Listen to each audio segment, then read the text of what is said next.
So guys, we finally have official images of the upcoming LEGO Star Wars set, the Bad Batch Shuttle. This has been a long awaited and very highly anticipated set that I know a lot of you guys are looking forward to. But before we go ahead and take a look at it here, I did want to give a reminder that the giveaway for $100 worth of your choice of LEGO sets is still going on. So you could actually win this very set. All you gotta do to enter is make sure you are subscribed, follow that link in the description, and sign in with your YouTube account. That's it, super simple and 100% free. Also, less than 7% of you guys are subscribed to the channel, so make sure you subscribe because it's free and you'll get a chance at winning some free LEGO. Anyways, back to the set here, so let's just get the details out of the way. The set number is 75314. The official name here is the Bad Batch Attack Shuttle, and it's going to include 969 pieces. This set will be releasing in August 2021. I know we're just getting official images of it now, and pre-orders will be releasing very soon too, but the actual set is releasing in August. So I know that is kind of a bummer, but at least we officially know. Anyways, it'll also be retailing for $100 US. Alright, so now let's go ahead and take a look at the actual build here. I'm just going to go ahead and give my thoughts on the good stuff first, then we'll talk about the things that I don't like. So I'll start with the minifigures here, because I think that's the main thing that everyone is looking forward to. Alright, so first up here we have Hunter. He's using the regular Phase 2 Clone Trooper helmet. All his prints are super detailed, and as troopers go, I guess he's one of the more plain looking ones. I wasn't really interested to see if they're going to use a Stormtrooper helmet for him, just because his helmet looks so similar to that of a Stormtrooper's, but they went with the Clone Trooper one here, and it looks very nice, and he's got some very unique printing, which looks great. All the rest of the printing on him here looks awesome as well: the torso, the hips, the legs, and even toe printing. So overall, this is a very detailed minifigure. He also includes his knife as well, and you can also replace his helmet with a hairpiece, which is pretty cool to see as well. His face print does look pretty cool, and it's very accurate to what it looks like in the show, and all the figures here are using that darker color of skin tone, which is pretty accurate with the new Clone Troopers. Anyways, next up here we have Wrecker, who's using the new Iron Man helmet piece. I think this is a great use of this part because it works perfectly for this character. His printing is very similar to that of Hunter's, but he also has this body armor piece, which is printed as well, so he looks really good here. Now, realistically, he should be much bigger than everybody else, but LEGO doesn't really make characters at that size, so I guess this is the best they could do without making him a big fig, which would be a little bit over the top. And he also gets a different blaster here to help differentiate him, and no hairpiece since he is bald. Alright, next up here we have Tech, who's like the most complicated of these figures. So right off the bat here, he has this amazing new helmet mold. I'm not actually sure if his visor slides up and down. It should, but even if it doesn't, it still looks great. And the printing throughout here looks really fine and detailed. This figure, just like the rest, has really great printing all over the place, but the one big thing that differentiates him is his color. I'm really glad they went ahead with light gray instead of white, because I think white would have been too bright and it just wouldn't have been accurate to what he looks like in the show. So I'm glad they went ahead here with light gray. He also does have dual pistols and a backpack mold as well. His pistols here are not the regular Star Wars blasters. I guess they're the more realistic ones, if you want to call them that, but I am glad they gave him some different weapons because these do look better than the classic blaster in my opinion. Next up here we have Echo. He's also using that Phase 2 Clone Trooper helmet, except he's got a very unique design for his print there. Now, this isn't too accurate to what he looks like in the show. I was kind of hoping they'd take a Tank Trooper helmet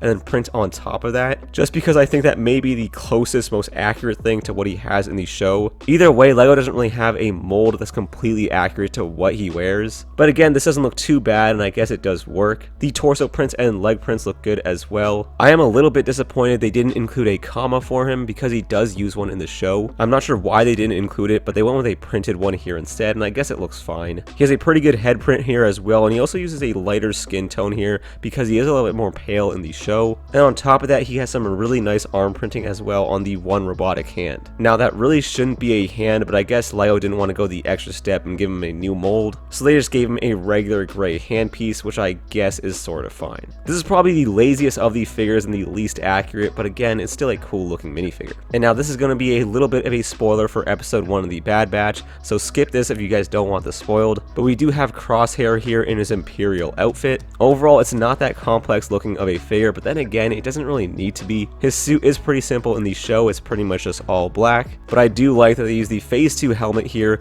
and it has that really nice green visor. So not an overly complicated figure, but it still gets the job done. He also comes with a sniper rifle because he is a sniper. And the last figure here that I know everyone is going to be looking forward to, I mean, hands down the best figure in this set, which is the new Gonk Droid. As Gonk Droids go, it's not my favorite, but then again, it is still a Gonk Droid, so always a great addition to have. But that pretty much does it for the figures, and those are most likely the main reason you're going to be buying this set. It is nice to get all 5 members of the Bad Batch here, even if Crosshair is in his Imperial outfit. But now let's go ahead and take a look at the set here. So obviously there was a lot of controversy with what the color of this set should be. LEGO is using a lot of sand blue here to represent the ship, but then if you look at it in the show, it doesn't really look that blue. Now originally I thought this was a big mistake, but then I went back and took a better look at the ship in the show, and I'm going to be honest, at some points in the show, it does look kind of sand blue. It's not often, most of the time it does look gray, but I can see why the LEGO designers went with blue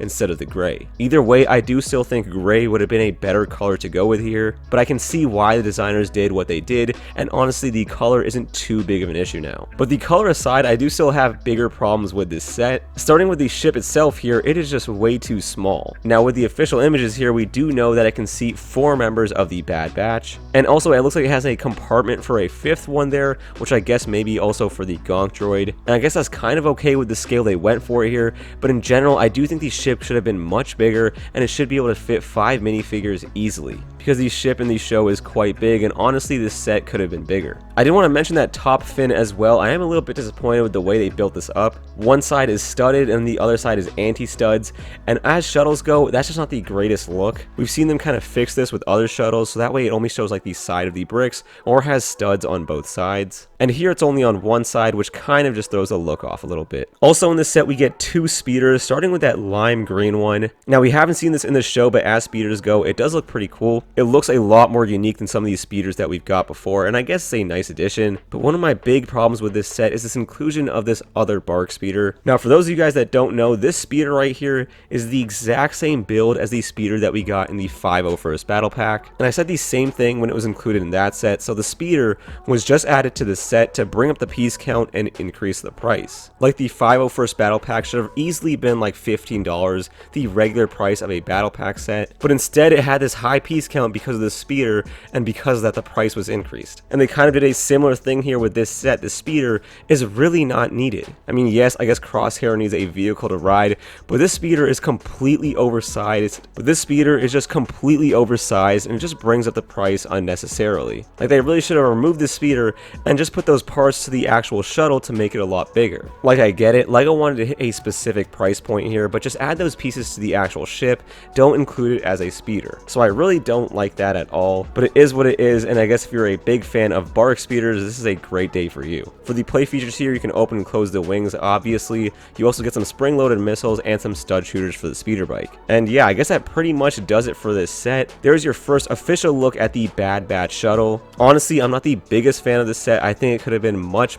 better, but for what it is, it still gets the job done. There's just a lot of things I would have liked to see changed. They're just a bunch of little things, but when you add them all together, it just makes the set look worse overall. And those things are pretty much the color of the ship, the size of the ship, that top fin, and then the inclusion of that bark speeder. But regardless, the main reason you're going to be buying this set is for those minifigures, and they look pretty much perfect. Yes, some of them could use some extra details or parts, but for the most part here, they look really good. But yeah, I think that pretty much does it for our first look here of the Bad Batch Shuttle. Make sure to let me know what you guys think about this down in the comments below. Specifically with the color of the ship, do you guys think it should be gray or blue? And let me know what you guys think of this great lineup of minifigures. Also, if you haven't had a chance to enter the giveaway and actually win this set, make sure to do so. But that will pretty much do it for me. Again, thank you all so much for watching, and I will catch you guys in the next one. Peace.